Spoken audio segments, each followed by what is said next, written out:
Good morning, class. So children, in the previous video we discussed about the conventional power resources, the resources which are exhaustible in nature.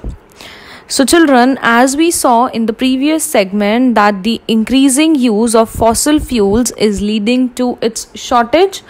So children, it was estimated that if the present rate of consumption continues, if the demand of fossil fuels continues to go in the same manner, the reserves of these fuels will get exhausted. Moreover, their uses can also cause environmental pollution. So it was very necessary to look out for some resources, some alternative sources which were inexhaustible as well as environment friendly.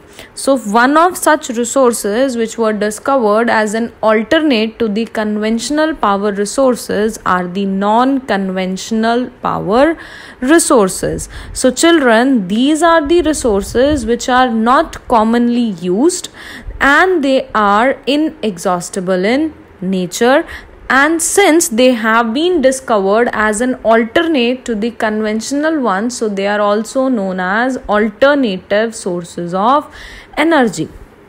Therefore children, there is a need for using non-conventional sources, and such sources are your solar energy, your wind energy, tidal energy, nuclear energy, etc. So children, in today's segment we are going to discuss about these alternative sources of energy which have been discovered as an inexhaustible and environment friendly sources for producing power. So let's discuss about all of the non-conventional sources of energy one by one. So the very first energy which we are going to discuss about is our solar energy. So as we all know that sun's energy is limitless, we have abundant of solar energy and it is widely available in the tropical regions as they receive abundant sunshine throughout the day. So children, this sunshine can be trapped in solar cells, and these solar cells are joined together to form up the solar panels which help in the production of electricity, and this electricity can be used for various purposes, for lighting, for cooking, for heating and for cooling purposes also. Then children, some of the biggest producers of the solar energy in the world are Germany, China, USA, Japan and Italy. Whereas if we talk about our country India, in India the major solar plants are found in Gujarat, Rajasthan, Maharashtra, Tamil Nadu and Andhra Pradesh. So this was about the solar energy. As you all know, the sun provides us with the limitless solar energy. So this is an inexhaustible as well as an environment friendly method of producing electricity. The next one in the line is the wind energy. So wind is also an inexhaustible source of energy. Windmills have been used for grinding grains and lifting water since times immemorial, since the time we don't even remember. And in modern time children, windmills are used the high speed winds. They rotate the windmills which is connected to a generator to produce electricity, and the wind farms having clusters of such windmills which have a group of such windmills are mostly located in the coastal areas or the areas near the mountain passes, because the temperature near these areas is good and high speed wind flows in these areas. And children, Netherlands, Denmark, Germany, Spain, UK and USA are famous for wind energy production, whereas in India wind farms have been developed in Tamil Nadu, Rajasthan and along the coast of Gujarat. Next energy children is the nuclear energy.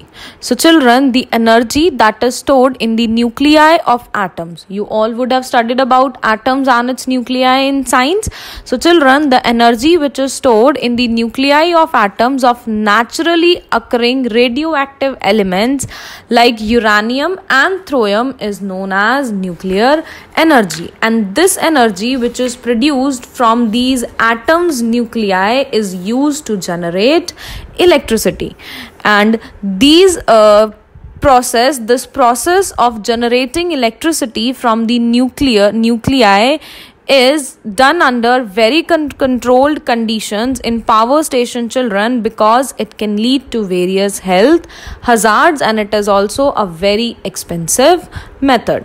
Then the countries that generate nuclear power are Japan, Germany, Russia, France, Sweden, Canada, Australia and Spain. And in India, the main nuclear power generating stations are at Tarapuram, Kalpakkam, Rawatbhata, Narora, Kakrapur and Kota. The next in the line is geothermal energy. Let's see what is this. So children, the heat energy which is obtained from the earth is known as geothermal energy. Now, how does earth produces heat?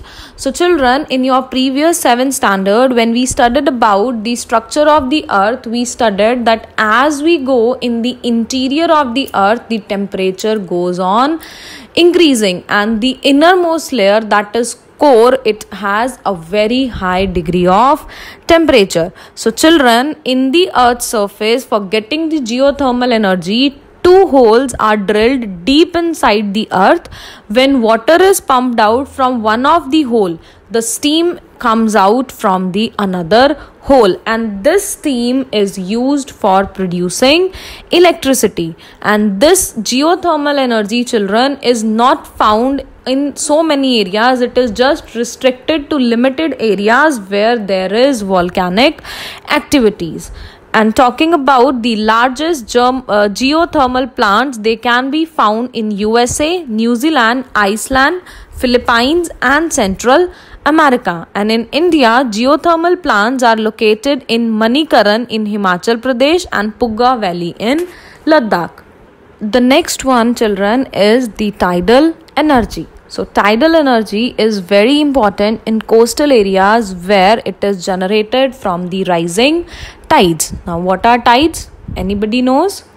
So children, tides is the rise and fall in the sea water due to the gravitational force of sun and moon. You all have studied about in detail in your previous class.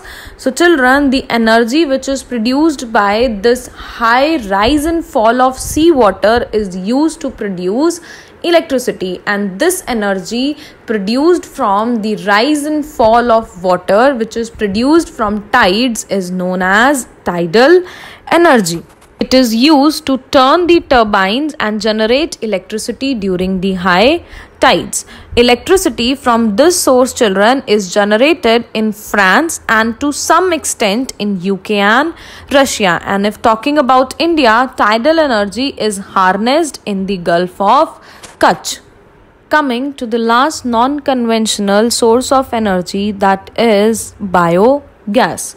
So now what is biogas? So children, the organic waste such as dead plants, animal material, animal dung and kitchen waste can be converted into gaseous fuel which is known as biogas. This organic waste is decomposed by bacteria in various biogas digesters which emit biogas and is used as an excellent fuel for cooking, lighting and producing huge amount of organic manure every year. This biogas is essentially a mixture of methane and carbon dioxide.